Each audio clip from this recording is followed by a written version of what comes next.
بسم اللہ الرحمن الرحیم۔ میں نے ارشاد بٹی کی ویڈیو دیکھی جس میں وہ یہ بتفصیل سے بتا رہا ہے کہ خان کی آزادی کے لیے امریکہ میں کس نے کس کے ساتھ ملاقات کی ہے۔ پہلے اس کی زبانی سنتے ہیں اور پھر آتے ہیں جواب کی طرف۔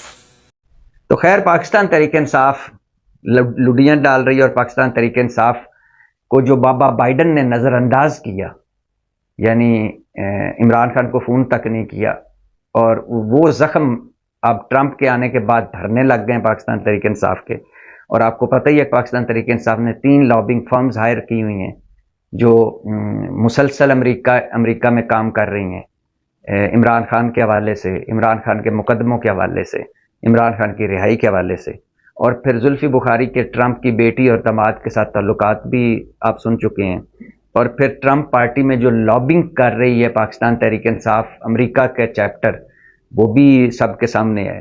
پھر ٹرمپ کی بہو سے بھی ملاقات ہو چکی ہے، ایک بیٹی سے بھی اور ایک بہو سے بھی، دوسری سے، پاکستان تحریک انصاف کے لوگوں کی۔ پھر ٹرمپ سے 2 ملاقاتیں ہو چکی ہیں، ایک 3 بزنس مینوں کی جو لائک مائنڈڈ ہیں پاکستان تحریک انصاف کے، ان کی، اور ایک عمران خان کے کزن کی ٹرمپ کے ساتھ ملاقات ہو چکی ہے۔ اور اس میں بھی ٹرمپ سنا جا رہا ہے کہ ٹرمپ صاحب نے وعدہ کیا کہ میں صدر منتخب ہو کر، یا جب میں صدر منتخب ہوں گا تو میں عمران خان کے لیے کوشش کروں گا۔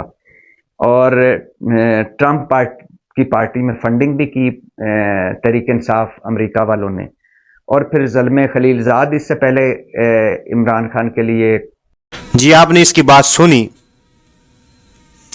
اب یہ تو ہمیں آزاد کر رہا تھا ان کی غلامی سے، لیکن ان کی حالت یہ ہے۔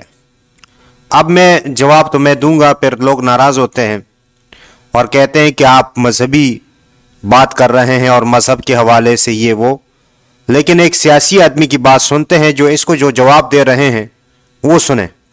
وہ ہے رانا ثناء اللہ کہ اب عمران خان صاحب جو کہتے تھے کہ ہم کوئی غلام ہیں، ہم کوئی امریکہ کے غلام ہیں، تو اب ان کی رہائی جو ہے وہ امریکہ کی مداخلت اور امریکہ کی جو ہے وہ کوششوں سے جو ہے وہ اپنا ہونے جا رہی ہے، یا اس کی توقع کی جا رہی ہے۔ تو ایسی رہائی اگر عمران خان صاحب کو نصیب ہوتی ہے تو یہ ان کو مبارک ہو۔ تو جی، آپ نے اس کی بات سنی اور اس نے حقیقی بات بتا دی کہ ہمیں تو ان کی غلامی سے آزاد کر رہے ہیں، لیکن خود ان سے بھیک مانگ رہے ہیں۔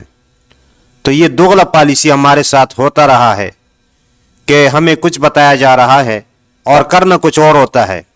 اللہ تعالیٰ سے دعا ہے کہ اللہ تعالیٰ ہمیں صحیح بات سمجھنے اور اس پر عمل کرنے کی توفیق عطا فرمائے۔ آمین ثم آمین یا رب العالمین۔